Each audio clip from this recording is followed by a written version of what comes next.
Bienvenido al taller CQ2. Soy miembro del General Montecristo de Presid y voy a moderar el taller. Por una cuestión de orden, vamos a tener unos 20 minutos más o menos de presentación y luego un espacio para preguntas. Vamos a tratar de hacer en el micrófono para que el audio se escuche en el video, que después va a estar subido a la página. Les presento a los visitantes del taller. Sebastián Alessandrini, director técnico de Banza, ingeniero egresado de la Universidad de Buenos Aires, experto en medio ambiente y gestión de seguridad. Y Luis Adrobé, ingeniero agrónomo, también egresado de la UBA, con más de 17 años de experiencia en el área de tecnología aplicada, de maquinaria agrícola y agricultura de precisión de la empresa DIE.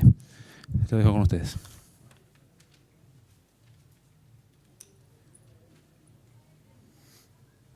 Hola, hola. Bueno, primero de todo es explicar por qué hace Banza y DIE juntos y por qué estamos estudiando en este caso el WISeeker y cómo trabajan las aplicaciones selectivas. Luis, ¿querés decir quién es DIE? Sí, presentarlo y después lo digo, no hay problema. Dale. Bueno, ¿quién es Banza? Para que más o menos sepan, Banza tiene la fábrica de coadyuvantes Ligier, a su vez hace multiplicaciones para semilleros Monsanto, Don Mario, maíz, trigo, soja. Tiene una distribución que se llama Ecorural, una agronomía grande. Y en lo que es servicio, antes era solamente servicio postventa, que eran análisis de agua, verificaciones técnicas. Ahora también estamos haciendo servicios para terceros, para terceras empresas en cuanto a adaptaciones a distintas tecnologías que vienen llegando al mercado argentino. Esta unión sale en un ensayo que estaba haciendo en Pampa del Infierno con los chicos de MSU, que quisieron hacer con estas condiciones climáticas un ensayo para ver cuál era el mejor coadyuvante. Miren la humedad relativa, la temperatura y el viento.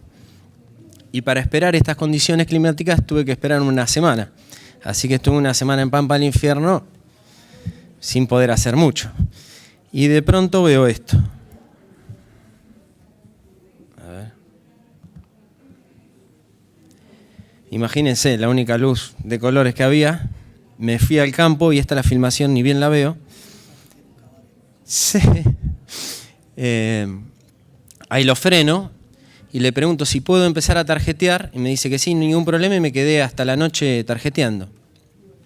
Esa misma noche se comunica la gente de DIE conmigo para hacer cuáles son las recomendaciones, qué funciona, qué no funciona, para hacer la medición de lo que hace la pulverizadora en sí. Ahora arranca. ¿Qué es una aplicación selectiva? ¿Cuál para adelante? ¿Este? Sí. Genial. DIE es una empresa que se dedica desde hace unos 25 años a lo que es electrónica aplicada a máquinas agrícolas, y el equipo más reciente que hemos traído a la Argentina es el equipo de pulverización selectiva. Si bien la tecnología en la Argentina es relativamente nueva, en el mundo existe hace bastante tiempo y los principales desarrolladores de este tipo de tecnología han sido los australianos. Básicamente porque en Australia la condición de agua o el recurso agua es enormemente escaso y ha hecho con que la evolución de malezas resistentes haya sido mucho anterior a lo que nos pasó, lo que nos terminó pasando acá. Un equipo de pulverización selectiva lo que va a hacer es primero detectar si hay o no hay planta, y una vez que detecta que hay planta le dice a una electroválvula que aplique. Todo eso requiere una sincronía enorme porque la máquina va a 18, 19, 20, 25 kilómetros por hora y tengo que leer la planta, reconocerla e indicarle a la válvula que aplique a 25 kilómetros por hora. Eso hace que pasen 6 décimas de segundo entre que lo leí y que lo conseguí aplicar, ¿sí? Lo primero que hicimos acá en Argentina fue retrasar la válvula. Cuanto más lejos está la válvula del sensor, más tiempo tengo para disparar, ¿sí? El problema es que las máquinas acá en Argentina se mueven, ¿sí? Pasan de un lote al otro, pasan y tienen un ancho. Ese ancho lo conocemos como trocha, ¿sí? Cuando el operador tiene un sensor muy retrasado, ¿sí? Cuando cierra la máquina, ese sensor son las orejas, son los bigotes del gato de la máquina, ¿sí? Y es lo que le pega a todos los palos, a todos los postes.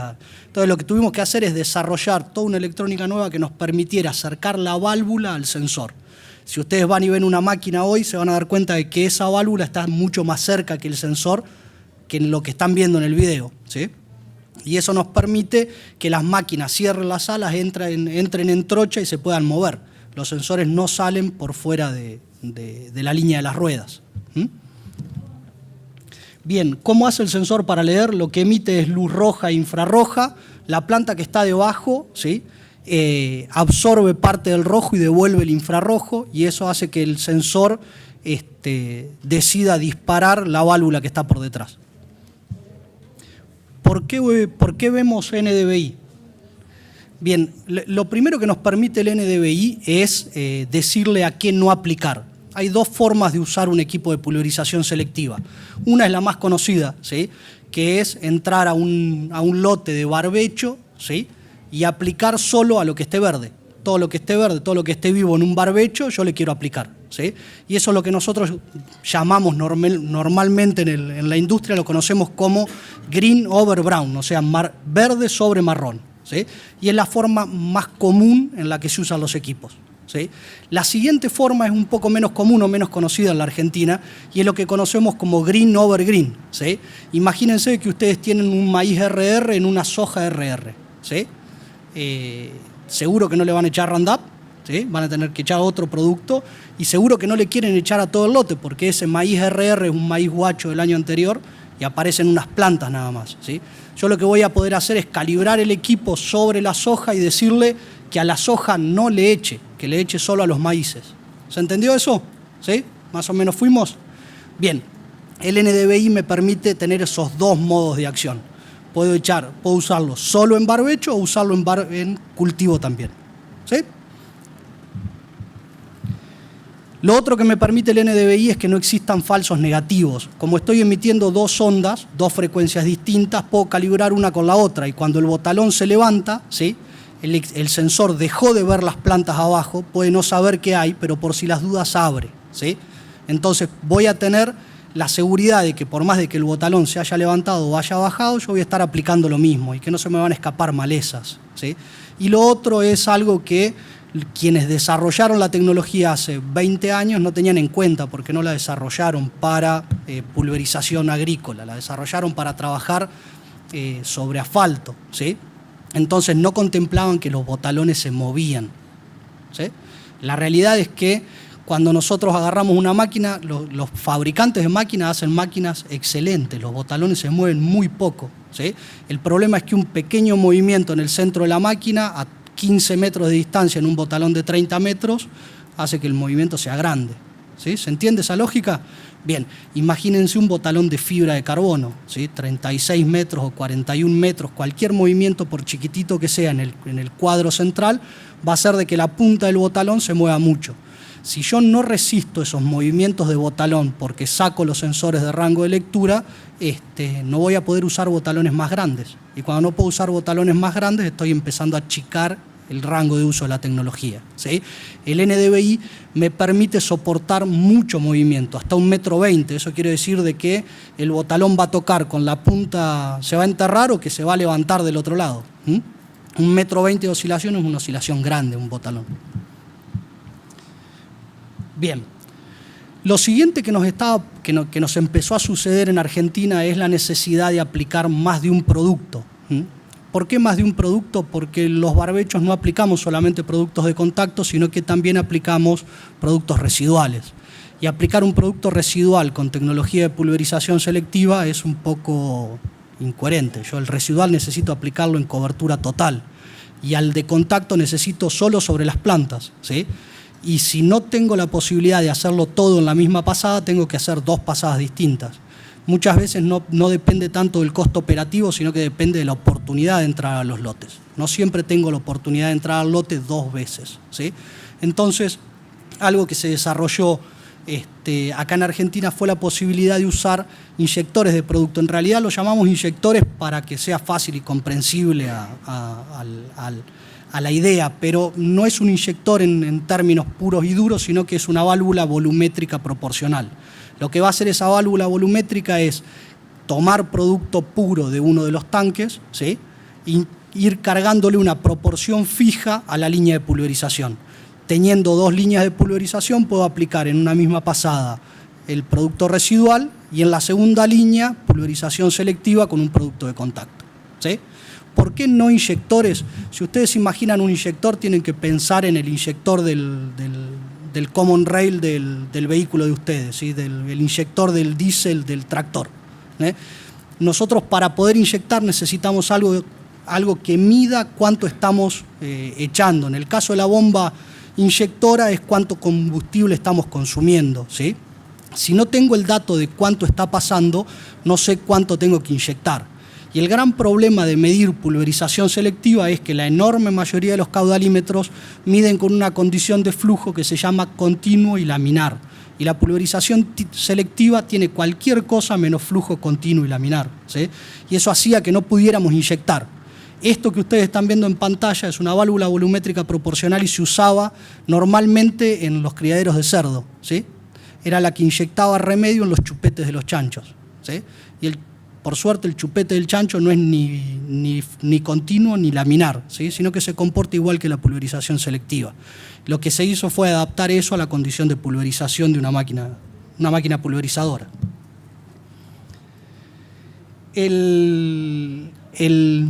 Lo otro que nos permite la inyección de producto es solucionar un problema que tenía la pulverización selectiva, que era no menor, que es cómo hago para estimar cuánto caldo tengo que cargar en la máquina, ¿sí? Antiguamente nosotros sabíamos que teníamos que cargar, que teníamos 100 hectáreas, yo echaba 100 litros por hectárea, 2 litros de Roundup, sabía que tenía que echar 200 litros de Roundup adentro del tanque, porque si no, no llegaba, ¿sí? Ahora la máquina va a abrir solo cuando tenga malezas, y no sé cuántas malezas tengo. Puedo estimar, ¿sí? Hay una fórmula que se llama ley de los dígitos oscilantes. Más o menos para acá, más o menos para allá. Pero la realidad es que cuando yo estoy cargando una máquina entera, la ley de los dígitos oscilantes me puede hacer cometer un error enorme. Y hay otro problema más, que es, si me sobra producto, lo tengo que tirar. Y no siempre es tan fácil tirar producto, ¿sí? No es que, bueno, llego a la punta del botalón, le abro y dale, nomás que son pasteles. Porque entonces, las válvulas volumétricas nos permiten tener producto puro, ¿sí? En el tanque de producto y tener solo agua en el tanque de la máquina. Termino el lote y lo único que tengo de caldo preparado es la línea de pulverización que separa la válvula del pico, ¿sí? Lo cual es muy poco. ¿Se entendió más o menos? ¿Sí? Genial. Lo otro que puedo tener es la cantidad de inyectores que yo quiera. Puedo poner uno para producto puro, uno para el coadyuvante, uno para el selectivo y armar la combinación que más me convenga, ¿sí? Cuando decimos que yo quiera, hay que tratar de no ser tan imaginativo, porque esto es una complicación de válvulas que se abren y se cierran. Si pensamos que vamos a tener 14 como la fábrica de pintura que hay en el ICI, no va a suceder, ¿sí? Bien. Esa es una imagen de una máquina que está trabajando con doble línea. Ahí adelante podían ver, en la anterior se puede ver dónde están los inyectores. Ahí, ¿sí? Hay dos válvulas instaladas. Ahí se pueden ver los dos botalones. Este es el barral de pulverización selectiva y este que está retrasado es el barral de pulverización en cobertura total. Este barral venía aplicando un producto residual y este otro venía aplicando un producto para pulverización selectiva. Y ahí se ve el tanque de producto para cobertura total con el chupador de cobertura total. Un videito de cómo funciona la válvula. Y un videito de cómo funciona, de cómo se vería un equipo trabajando. Lo que tienen abajo es una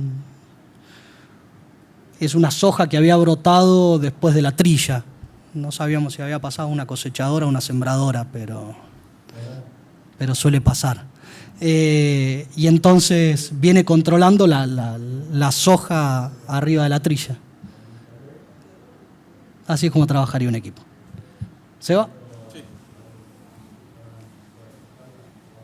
Bueno, la idea inicial era ver las limitaciones y qué configuración era la adecuada para esta máquina.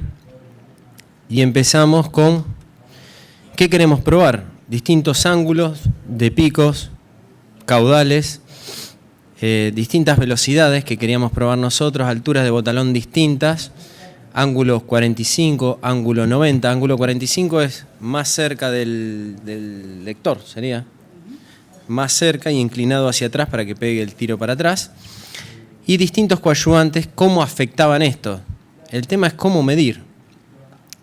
Y bueno, un poco de ocurrencia. Acá empezamos a armar la camioneta. En un momento fue la Ranger más cara de Argentina, con todo esto cargado. Ahí ven cómo está, ya está activo. Y acá estuvimos haciendo la prueba en el lote al lado donde hacíamos los ensayos. Era para ver si estaban funcionando o no, estaba leyendo o no. Y bueno, y empezamos a probar distintos picos. Aclaro, porque estábamos discutiendo con él, que había números raros, es que probamos picos E en banda, no son los picos comunes. Después cualquier cosa, consultan. Esto es, primero voy a explicar de qué se trata. Hicimos una matriz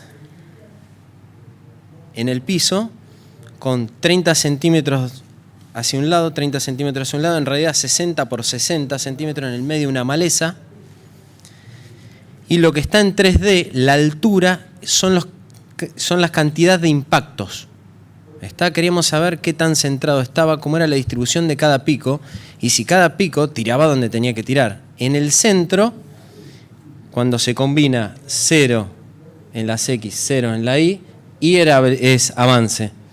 O sea, avanza hacia acá. X es hacia los laterales. Y aquí en el medio estaría la planta. ¿Está? Otra vez, la altura son la cantidad de impactos. En este caso, es el 0,40 impactos serían, para no entrar en discusión con la cantidad de impactos para controlar cada maleza, pero serían lo que no estaríamos controlando. Queremos saber qué rango de seguridad tenemos con cada pico. En este caso es ángulo 45. Ahora vamos a seguir viendo y después vemos una comparativa. Este es ángulo 65, un ángulo más abierto, y se comporta distinto.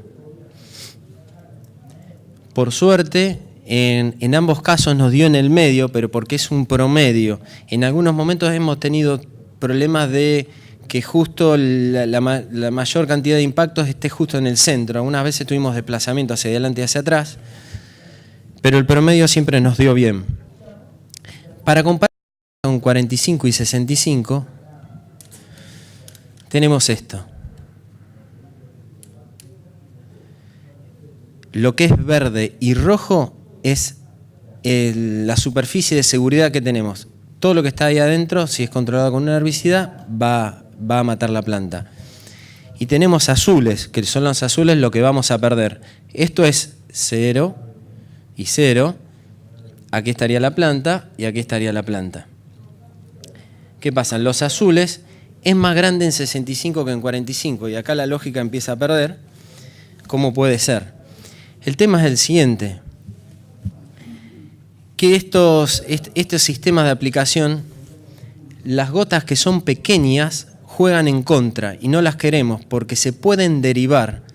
¿Qué quiere decir? Que no el escopetazo que es hacia abajo,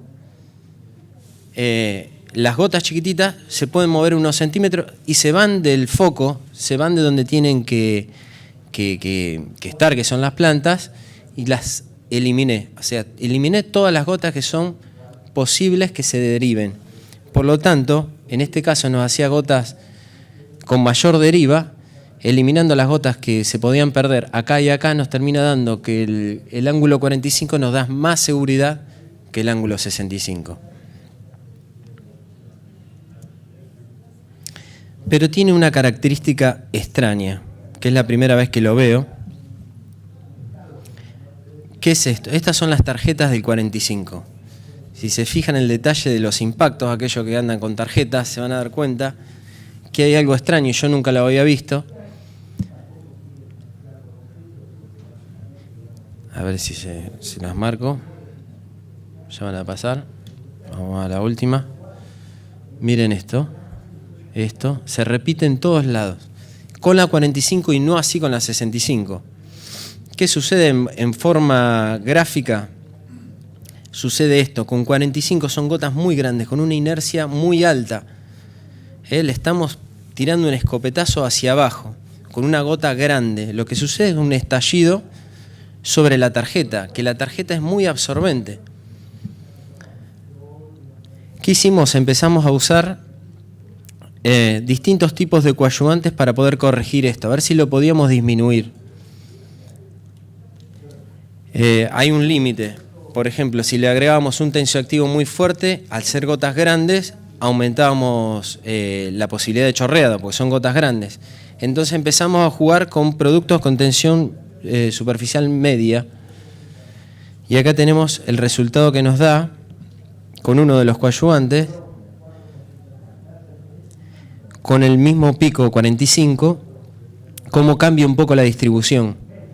Y eso que seguimos midiendo sobre las tarjetas hidrosensibles, que son muy absorbentes. En el caso de las plantas, lo que encontré por internet que se podría mostrar, que yo creo que está sucediendo mucho, es esto. Por eso puede ser que las pastillas 45, mucha gente está un poco reacia o está cambiando hacia ángulos más grandes, aun cuando no nos dan más seguridad, y ya lo vimos que no nos dan seguridad, pero porque a la larga quizá estaban controlando menos por esto. Porque imagínense, si estalla sobre una tarjeta hidrosensible contra una hoja que es cerosa,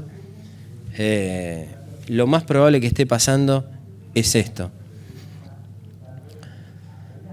De las pruebas que hicimos, que fueron, algunas nos faltan, pero bueno, quisimos venir a dar la charla y contarles qué es lo que fuimos avanzando. No vemos necesario aumentar el ángulo, tampoco el caudal.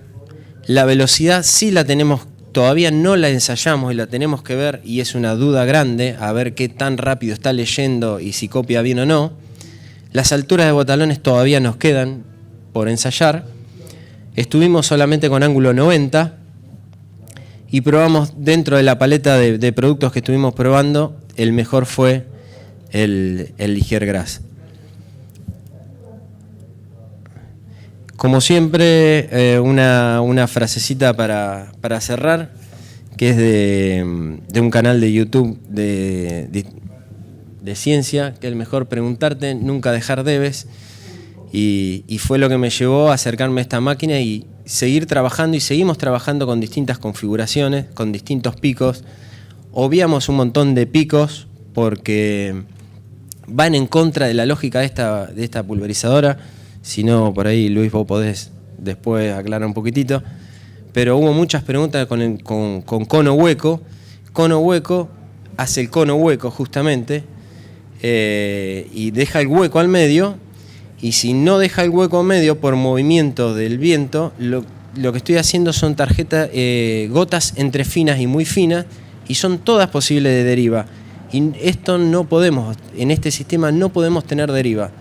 Por eso tenemos que jugar con gotas grandes y tratar que las gotas grandes con tanta inercia queden sobre la planta. Pasamos a las preguntas.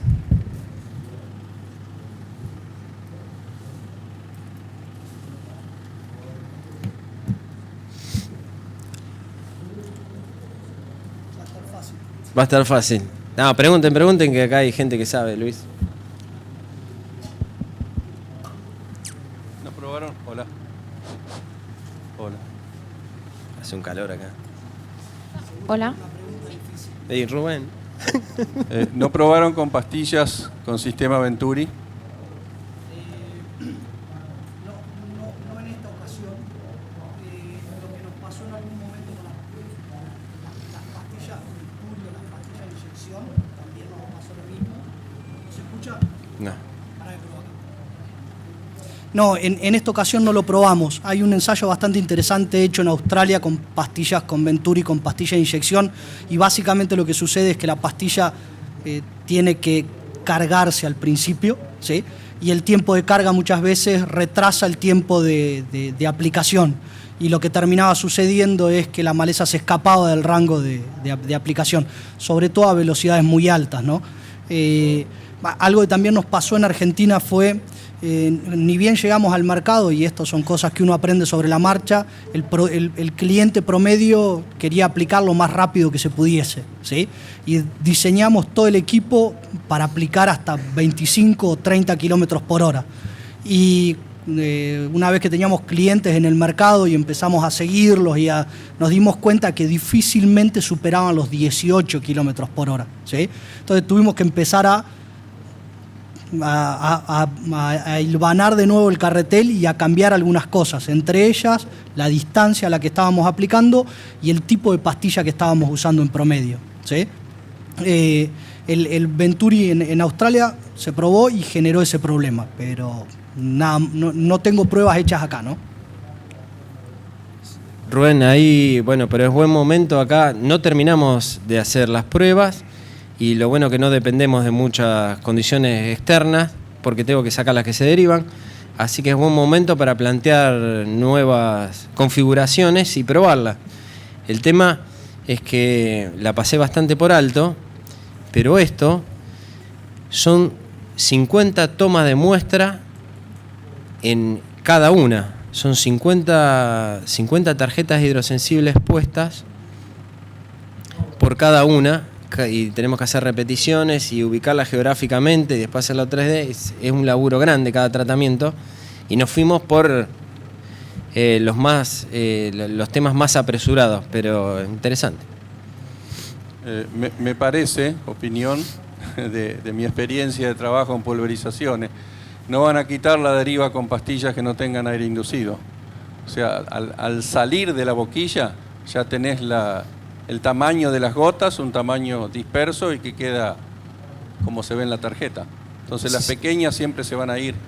Y el tema de la deriva, que nos preocupa y estamos trabajando para quitarla, no se quitaría. Es más, yo viendo algunos videos de este trabajo de estos equipos, veo mucha deriva.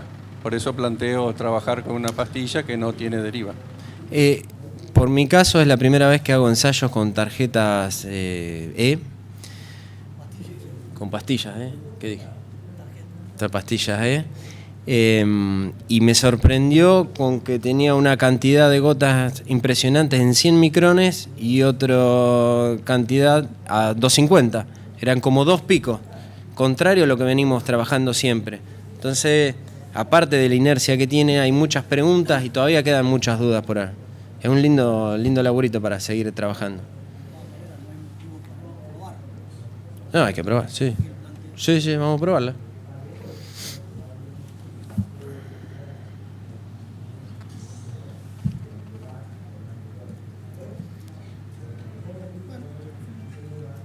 Pregunten. Buenas tardes. En la práctica con sus clientes, ¿qué tanto más economiza en producto? ¿Se escucha de este? Sí. La situación es bastante amplia, básicamente porque depende enormemente de la forma de uso que le dé el cliente. Para ser más gráfico, ¿no? Si nos imaginamos que el cliente entra pura y exclusivamente a lotes donde está fundamentalmente limpio el lote, ¿sí? Las economías son muy altas. Y si el cliente entra a lotes que esperó mucho tiempo, ¿sí? Las economías son muy bajas.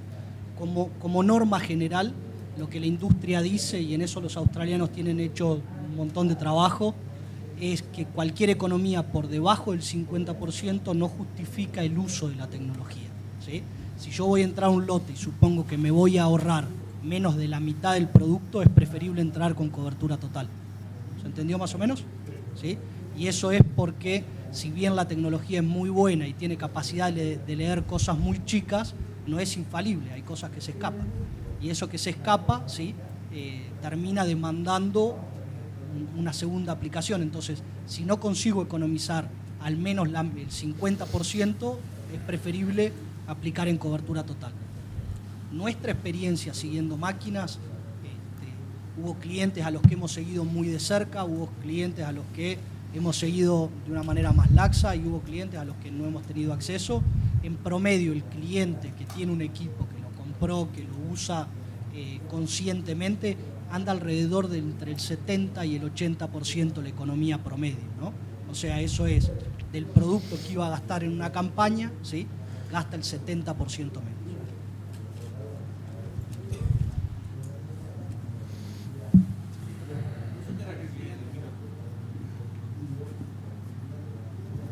La consulta era la siguiente, con respecto al volumen que arroja, yo tengo entendido, digamos, que no es específico, digamos, varía mucho, puede ser, son arriba de 200 litros, puede ser, en cada escopetazo le llamemos. Sí, el volumen en realidad está determinado por la vieja cuenta de la pulverización, que es pastilla y presión, ¿sí? El sistema normalmente trabaja 3 kilos, entonces dependiendo de la pastilla que vos estés utilizando es cuánto vas a estar echando. Si bien yo tengo manera de mitigar para que vos eches menos caudal aún con pastillas de número grande, la lógica de la pulverización selectiva no busca ahorrar volumen en cada disparo, ¿no? Al contrario, lo que busca es, lo que contaba recién Sebastián, gotas grandes con mucha inercia que me aseguren que estoy mojando el 100% de la planta. Tengamos presente de que en pulverización selectiva la deriva de un pico no compensa nada, es un producto tirado al cohete, ¿sí? Entonces, si no tengo gotas grandes, las gotas chicas, es lo que decía Sebastián recién, las tengo que tachar directamente. En cobertura total, ¿sí? Parte de la deriva de un pico va a compensar al pico de al lado, ¿sí? De hecho, se usan pastillas en banda, las pastillas E que comentaban recién, porque al no tener el pico de al lado abierto, ¿sí? Tendría la mitad de la dosis si no tuviera una pastilla ahí, ¿sí? Entonces, sí, en términos generales, cuando abre la válvula echa volúmenes muy grandes. Normalmente no 200 litros, ¿no? Pero sí normalmente arriba de 100 litros. Más o menos. Ahí acá no aclaré, porque pensé que se veía, veo que no se ve. El color azul es de 0 a 40 impactos, el rojo es de 40 a 80 y el verde es de 80 a 120. ¿Está? Tenemos una cantidad de impactos, sí, un volumen grande, una cantidad de impacto enorme. Pero bueno, sí cambié, puse azul para que se vea que ese sería la zona que no estaría controlando. Ahí está.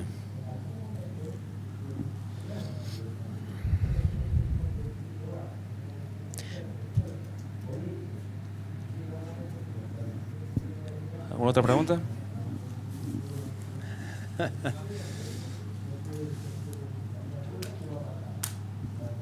¿Qué tal? Buenas tardes. Quería hacerle una consulta si tienen algún tipo de medición en la utilización de herbicida sistémico versus algún desecante tipo paraquat de contacto, cuál es la eficiencia del equipo, porque por ahí un sistémico puede ser un poco engañoso el número de impactos al trasladarse por la planta con respecto a un secante, si tienen alguna medición. Arranco algo. Sí, bueno, esa es la pregunta para mí. No sé, para Luis. Por eso estamos mirando la distribución de las gotas, para ver si en una mata con un quemante mata la mitad de la mata y la otra mitad queda verde, para ver la distribución, si estamos eligiendo bien el pico o no. Hasta ahora estamos a ciegas, ahora empezamos a medir y saber qué es lo que queremos. Sí. Sí, bueno, parte de la relación que tenemos con ellos arranca en esa pregunta, ¿no? Cuando vos aplicás con un sistémico, los ángulos chiquititos todavía mojan y todavía es difícil verlos. Cuando arrancás con un secante, algo que nos pasaba o que habíamos empezado a ver en campo es que los ángulos muy chiquititos, hemos probado pastillas ángulo 30, ¿sí? Pintaban la planta, ¿sí? Y dejaban, principalmente en aquellas gramíneas que no traslocan entre macollos, ¿sí? Pintaban la planta y la dejaban 2 cachos vivos y en el medio una raya muerta, ¿sí? Y era la enorme duda que teníamos con las pastillas de ángulo muy chiquitito, ¿sí? Por eso el mercado en términos generales usa una pastilla de un ángulo un poco más grande. Ustedes imagínense de que a medida que yo aumento el desarrollo vertical de la planta, ¿sí?, el ángulo de la pastilla, ¿sí?, hace con que la banda que aplica sea más finita, ¿sí? Entonces, aquellas plantas que están en roseta pegadas al piso recibían un montón de impactos, y aquellas que estaban más arriba recibían muy poquitos, ¿sí? Y eso hacía que la planta quedase pintada. Nos pasaba con las matas de cloris sobre todo, ¿sí?, que quedan rayadas en el medio. Parte de las preguntas que queremos terminar de resolver es esa, es si un ángulo 40 va a resolver todos nuestros problemas o si vamos a tener que tener la consideración de los ángulos 65. La verdad que hasta ahora, con lo que venimos viendo en plantas en situación más bien cerca del suelo, los ángulos 40 aparentemente tendrían mucha ventaja. Falta probar todavía el desarrollo vertical. Sí, y para seguir con la misma idea, es la misma pregunta que me pasó cuando veo la cantidad de impactos, la forma que tienen los impactos en la 45, que no ocurría en la 5, que es con mucha inercia, y yo creo que mucho tiene que ver con esto. Si ya medimos y 45 te da la seguridad que los impactos llegan, y si no nos estaría dando seguridad, que todavía no llegamos a esa conclusión, sería justamente por ese estallido, que es lo que estamos empezando a ver con el agregado de un tensioactivo medio.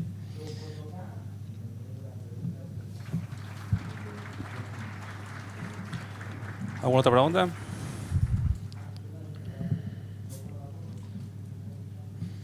Bueno, si no hay más. Sí, más que una pregunta, es un comentario. Más allá de los resultados de los estudios micro, digamos, que tenemos que evaluarlo con tarjetas, tengo un cliente que realmente fue casi en contra de muchas de las recomendaciones de posteriores a los estudios, con una pastilla con inyección de aire, donde quedó, después de varias aplicaciones con distintos productos, sorgo de Alepo resistente, muy alto, yo lo vi en el lote, y con la aplicación de Paraquat realmente lo único que quedó verde fue lo que estaba 1 centímetro por encima de la superficie de la tierra, y yo lo vi 10 días después de la aplicación. Por ende, realmente me sorprendió, porque el Paraquat es muy delator de lo que pasó realmente en la aplicación. Son gente con mucha experiencia en el uso del equipo, pero bueno, son esas cosas que por ahí los estudios micro nos dan una idea, una tentativa de mejores resultados, pero en ese caso me sorprendió el resultado de una inyección de aire con Paraquat, donde una planta de arriba de 1 metro de sorgo de Alepo estaba amarilla. Bueno, buen dato ahí para Rubén. Sí, acá nos quedamos con las tarjetas para arrancar a ver qué es lo que hacían los picos, pero tenemos que terminar en maleza. Vamos a terminar en maleza. ¿Rubén?